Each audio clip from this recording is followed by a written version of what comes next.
Ta mère et tes frères sont là dehors qui te cherchent. » Mais il leur répond, « Qui est ma mère? Qui sont mes frères ?»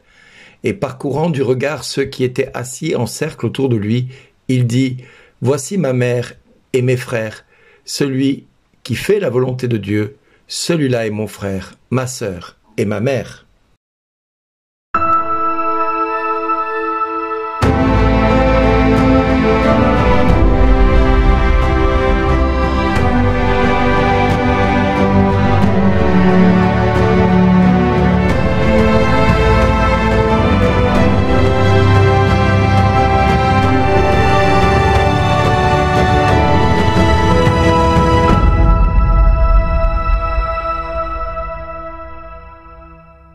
Aujourd'hui, le message vous est adressé par Bernard Dille.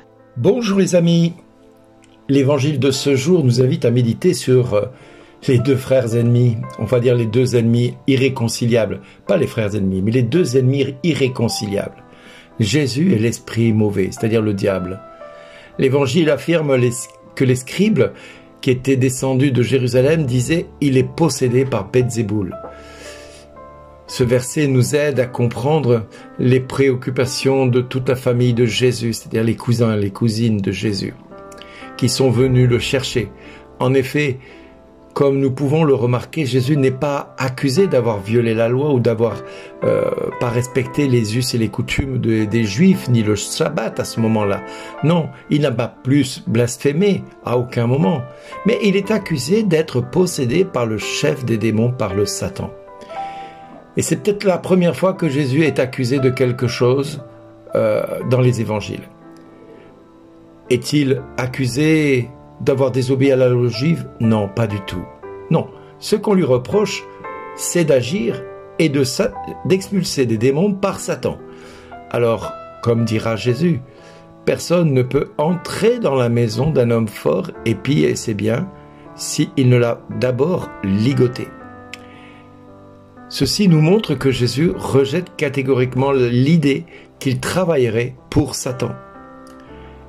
Il veut vraiment nous montrer que, au travers de son ministère, les démons existent bien et que le diable, quelque part, ne cherche qu'une seule chose, semer le trouble et la confusion dans l'esprit des hommes. Et c'est pour cette raison que les hommes vont penser que Jésus chasse Satan par Satan. En clair, il dira, si un royaume se divise, ce royaume ne peut pas tenir. Et c'est valable pour tous les royaumes, pour tous les pays, pour toutes les démocraties. Quand le pays est divisé, comment voulez-vous que le pays puisse surmonter la division? Il faut d'abord recréer l'unité. Et nous avons pu le voir avec les attentats de Charlie Hebdo, nous avons pu le voir avec les attentats du Bataclan. Il y a eu un élan d'unité nationale à un moment donné face à la barbarie de certains hommes qui, pensant semer le trouble chez les hommes et les femmes de notre société, ont fait qu'une seule chose, c'est réunir le peuple autour d'une seule cause, non au terrorisme, non à la banalisation de la différence et du rejet de la différence. On ne peut pas banaliser la différence, on ne peut pas rejeter la différence. Et Jésus veut nous faire comprendre que quand nous sommes divisés, c'est l'ennemi qui règne. Et quand nous sommes vraiment en rejet de la différence, eh bien nous faisons que le jeu de l'ennemi. Or la différence ne peut en aucun cas être quelque chose de mauvais, mais plutôt une grâce qui nous est proposée, une opportunité que Dieu nous donne d'avoir des personnes qui ne pensent pas comme nous, qui ne vivent pas comme nous, qui n'ont pas les mêmes conceptions de la foi, mais qui vont être pour nous une occasion de réfléchir sur qui est Jésus et qui est Dieu pour nous.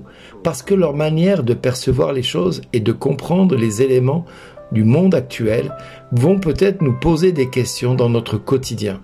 Il suffit d'ouvrir les journaux pour voir qu'autour de nous, il n'y a que la présence du mal, que le diable est partout à l'œuvre. Et même dans l'Église aujourd'hui, il fait des ravages. Nous le voyons à travers certains prêtres qui, aujourd'hui, au lieu de parler de Dieu, parlent de politique. Au niveau de certains évêques qui, au lieu d'annoncer un Christ ressuscité, un Christ qui guérit, préfèrent parler de côté social de l'homme, du côté patriotique peut-être pour certains. Bref, nous avons de tout dans l'Église, et pas simplement dans l'Église catholique, mais également dans l'Église réformée, dans l'Église évangélique. Nous avons ce genre d'attitude par des hommes qui ont reçu l'onction pourtant. Mais au-delà de ces hommes qui ont cette faiblesse de laisser parler leur tripe au lieu de laisser parler l'Esprit de Dieu, eh bien, ils vont laisser parler la chair, effectivement.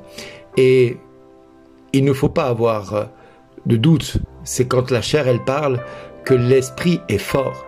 Alors que quand nous laissons parler l'Esprit de Dieu, alors nous sommes forts du Saint-Esprit. Et c'est dans nos faiblesses que nous sommes forts, parce que Dieu se manifeste dans toutes nos faiblesses.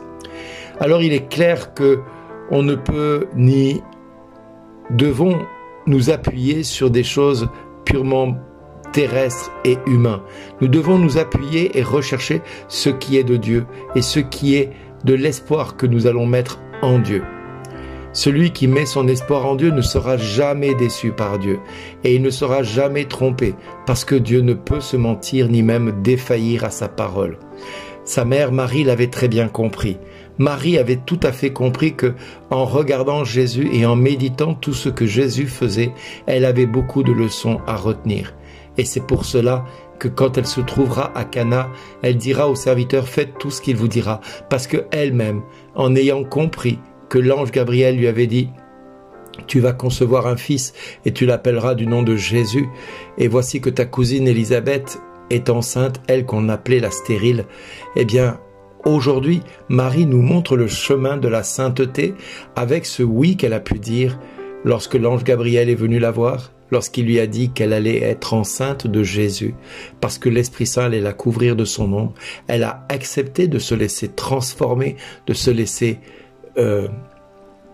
on va dire le mot un peu fort, être mis à disposition de Dieu pour que Dieu puisse manifester sa puissance. Et c'est bien là que le bas blesse dans beaucoup de chrétiens aujourd'hui. C'est que nous voulons dire à Dieu ce qu'il doit faire et c'est pas à nous de fixer ces règles-là. Mais nous osons dire à Dieu, Seigneur, tu dois commencer par ceci et après tu fais cela et après tu iras faire cela parce que c'est nous qui te demandons d'agir comme ceci ou comme cela. Oui, moi-même, j'ai eu par moments l'audace de croire que je pouvais dicter à Dieu certaines choses. Et je me suis rendu compte que non. La seule personne qui doit écouter et qui doit obéir, c'est moi. Et celui qui doit agir, c'est Dieu, mais quand il le souhaite. Ma seule tâche personnelle et la tâche qu'il vous incombe à chacun d'entre nous, c'est bien d'obéir à Dieu, tel que Marie l'a fait. Lorsque l'ange Gabriel est venu la voir, qu'il me soit fait selon ta parole. Eh bien, à notre tour d'obéir à Dieu et d'obéir à l'exemple de Marie, à tout ce que Dieu nous demande de vivre et d'agir, pour que la grâce puisse abonder, pour que l'amour de Dieu puisse abonder, alors on pourra croire en Jésus sans avoir part au péché. Nous pourrons croire en Jésus-Christ parce que nous aurons l'Esprit Saint qui viendra nous réconforter et nous enseigner toutes choses nouvelles. L'Esprit Saint qui est notre bouclier, notre paraclet, notre avocat devant le Père et devant le Fils, eh bien lui-même va nous révéler ce qui a été caché aux hommes jusque-là et qui concerne Jésus, qui concerne le Père et qui concerne sa personne, lui du Saint-Esprit. Jésus est Seigneur, il est Sauveur, il est le Dieu Tout-Puissant, il est le Dieu seul qui connaît ce qui est important pour l'homme, ce qui est juste pour l'homme, parce que toutes ces décisions sont remplies de sagesse et de discernement. Alors, sous l'action de l'Esprit Saint, nous pourrons tous dire « Jésus est Seigneur à la droite de Dieu le Père » et nous pourrons dire à notre tour à Dieu « Merci Seigneur de t'être révélé à moi, pécheur, simple pécheur. » Et nous pourrons entendre Dieu nous dire « Va et ne pêche plus » et « Merci d'exister ».